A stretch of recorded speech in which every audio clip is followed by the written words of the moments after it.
নমস্কার বন্ধুরা, চলে এলাম আরও একটি নাসার নতুন আবিষ্কার নিয়ে। আমেরিকার মহাকাশ গবেষণা সংস্থা নাসার লুনার অরবিটারের রেডারের সাহায্যে চাঁদের একটি গুহার খোঁজ মিলেছে এবং গুহাপথটির অবস্থান নির্ণয় করা গিয়েছে। তো বন্ধুরা, আমি বিষ্ণু রয়েছি তোমাদের সঙ্গে। চলো আর দেরি না করে মূল ভিডিওতে চলে যাই। চাঁদের বুকে যুগান্তকারী আবিষ্কার, পৃথিবীর উপগ্রহ মাটির নিচে গুহাপথের খোঁজ মিলল। আজ থেকে প্রায় 55 বছর আগে অ্যাপোলো 11 অভিযানে গিয়ে চাঁদের বুকে যেখানে অবতরণ করেছিলেন নীল আর্মস্ট্রং এবং বাজ অল্ড্রিন, সেখান থেকে বেশ কিছুটা দূরে গুহাপথটির খোঁজ মিলেছে। জানা গিয়েছে, চাঁদের বুকে যেখানে অবতরণ করেছিলেন আর্মস্ট্রং এবং অল্ড্রিন, সেখান থেকে গুহাপথটির দূরত্ব প্রায় 400 কিলোমিটার। আমেরিকার মহাকাশ গবেষণা সংস্থা নাসার লুনার অরবিটারের রেডারের সাহায্যে গুহাপথটির অবস্থান নির্ণয় করা গিয়েছে। আগ্নেয়গিরি থেকে নির্গত লাভা প্রবাহিত হয়ে পৃথিবীতে এমন যে গুহাপথ তৈরি হয়েছে, তার সঙ্গে চাঁদের বুকের ওই গুহাপথটি তুলনা করে দেখান তারা। সেই গবেষণাপত্র প্রকাশিত হয়েছে নেচার অ্যাস্ট্রোনমি জার্নালে।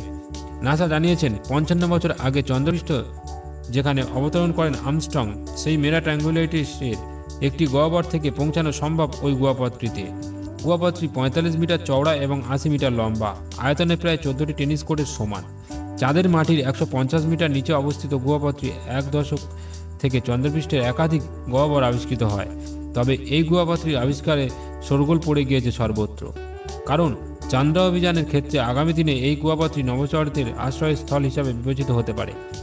ইতালির ইউনিভার্সিটি অফ তেস্তোর অধ্যাপক লরেঞ্জ ক্রুজন জানিয়েছেন, অগ্নি উৎপাতের ফলে নির্গত লাভার স্রোত থেকেই এই গুহাপথের সৃষ্টি হয়ে থাকতে পারে। চাঁদের বুকে প্রতিকূল আবহাওয়া থেকে রক্ষা পেতে আগামী দিনে এই গুহাপথটি মানুষের আশ্রয়স্থল হতে পারে। এই গুহাপথটিকে নিরাপদ আশ্রয়স্থল বিবেচিত করার ক্ষেত্রে বেশ কিছু তথ্য উঠে এসেছে। বিজ্ঞানীরা জানিয়েছেন, গুহার অন্দরে তাপমাত্রা তুলনামূলক স্বাভাবিক। ক্ষতিকর মহাজাগতিক রশ্মি, সৌর বিকিরণ এবং ক্ষুদ্রাতি ক্ষুদ্র উল্কাপাত থেকে রক্ষা পেতে কার্যকারী হতে পারে গুহাপথটি। এর আগে নাসার লুনার অরবিটার চাঁদের বুকে মেরা ট্রাঙ্গুলেটিসের যে ছবি তুলেছিল, তাতে গহ্বরের নিচে বড় বড় পাথর ছড়িয়ে ছিটিয়ে থাকতে দেখা যায়।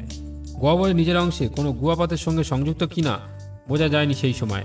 নাসার বিজ্ঞানীরা জানিয়েছেন, নাসার লুনার অরবিটার থেকে প্রাপ্ত তথ্য এবং কম্পিউটার সিমুলেশনের থেকে প্রাপ্ত তথ্য নিয়ে গবেষণা করতে গিয়ে দেখা যায়, গহ্বরটি 100 মিটার চওড়া এবং নিচে আরও একটি ধাপ রয়েছে এবং পশ্চিম দিক বরাবর একটি গুহাপথের সঙ্গে সংযুক্ত। এই গহ্বরের মধ্যে থাকা পাথরগুলিও পরীক্ষা করে দেখবে বিজ্ঞানীরা।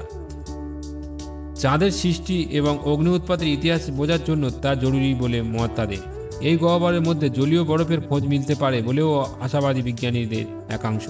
এখনও পর্যন্ত চাঁদের বুকে এমন 200-এর বেশি গহ্বর খোঁজ মিলেছে, ফলে আগামী দিনেও আরও গুহাপথের হদিশ মিললেও অবাক হওয়ার কিছু থাকবে না। চাঁদের বুকে গবেষণা কেন্দ্র গড়ে তোলার ক্ষেত্রে সেগুলি নভোচারীদের নিরাপদ আশ্রয়স্থল হয়ে উঠতে পারে। গুহাপথ আবিষ্কারের ফলে গোড়াতেই চন্দ্রপৃষ্ঠের বড় ধরনের নির্মাণের প্রয়োজন পড়বে না বলে মত বিজ্ঞানীদের একাংশে। তবে এই গুহাপথের প্রবেশের ক্ষেত্রে কিছু প্রতিবন্ধকতাও রয়েছে বলে জানিয়েছেন তারা। গুহাপথটি যেহেতু মাটির 125 মিটার নিচে অবস্থিত, তাই নভোচারীদের অত গভীরে পৌঁছাতে হবে প্রথমে। সেক্ষেত্রে মাটির গঠন জানা অত্যন্ত জরুরি। মাটি যদি আলগা হলে তাহলে গুহাপথে প্রবেশ করার ক্ষেত্রে ধস নেমে চাপা পড়তে পারে নভোচারীরা, ফলে গুহাটি ঘিরে উপযুক্ত পরিকাঠামো গড়ে তোলার প্রয়োজন। তো বন্ধুরা, এটা একটি তথ্যমূলক ভিডিও ছিল নাসার তরফ থেকে। যদি ভিডিওটি ভালো লেগে থাকে তাহলে অবশ্যই করে তোমরা লাইক করো, কমেন্ট করো এবং সাবস্ক্রাইব করে বেল আইকনটি বাজিয়ে আমাদের পাশে থেকো এরকম ধরনের আরও নতুন নতুন ভিডিও পাওয়ার জন্য। তো বন্ধুরা, আজকের মতো টাটা, বাই বাই, সবাই খুব ভালো থাকবেন।